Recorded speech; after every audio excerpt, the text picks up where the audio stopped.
Hello, what's up? Good afternoon mga katropa. Welcome again to another vlog.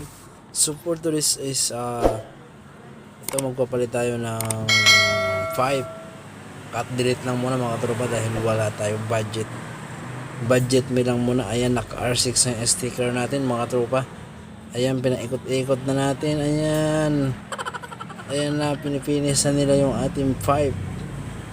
Yan, shoutout kay Boss Remart and Boss Joshua, ang batang manggagawa. Ayan. Fully welding na. Ayan, balik tayo dito ulit. Ayan, makikita nyo mamayang sound check. Ka-easy project tayo mga tropa from Lazada lamang. Pero sulit ang tunog yan mga tropa. Dahil meron tayo nyan a resonator silencer. Ayan. So ayan na, different si true pa dyan. Kasi napaka-pulido talaga ng welding. Ayan, ikot yan mga tropa. So lugtong lang yan dahil wala sila yung pambrakot. Ayan na, tinatanggal na ni tropa yung mga itim. Ayan, para kumintab. Ayan ang batang manggagawa.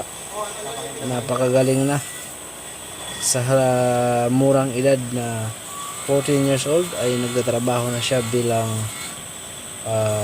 helper diyan sa gawaan ng tambutso mga tropa. Ayan. Ang sipag ng bata na yan. Siyang bumibira ng mga ganyan. No? Ayan.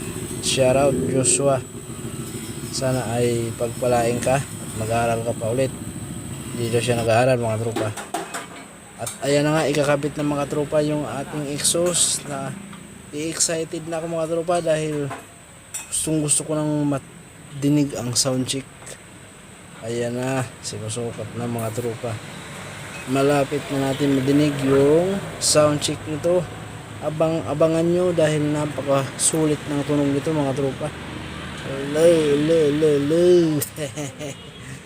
Ang ganda ng pipe ko mga tropa, sana walang huli. At ayan, tinutulungan natin si Boss Remart para ma-fix ng maayos yung ating tambutso, no? Kaya tinutulungan na rin natin dahil wala siyang katulong. Mag-isa lang siya dyan. Bukod dyan sa bata na kasama niya, ay mag-isa lang talaga siya. So kaya pag magpagawa kayo dito ay assist nyo na lang. Dito to matatagpuan sa Bacoor, Cavite, Molino 2, Barangay Molino 2, Magdiwang Road, Bacoor, Cavite. Inside of Alphamart. Ayan ang mga tropa. So kailangan niyang i-fix ng maayos para swabe. At napakaganda ng setup niya mga tropa. Ganda ng setup ng pagkagawa niya ng ating pipe. At ayan na, malapit nang matapos mga tropa. Nakaka-excite sobra. Ayan na, pinipix na ng maayos. Nilalagyan na ng decoration. Ayan na nga. Para matapos na. Nilagyan lang yan ng kakawitan ng ng spring para malagyan na ng spring. So kailangan ng spring para hindi ayan. Nabasag yung camera ko eh. Nahulog. Kaya lang Sound check tayo. Bago na rin.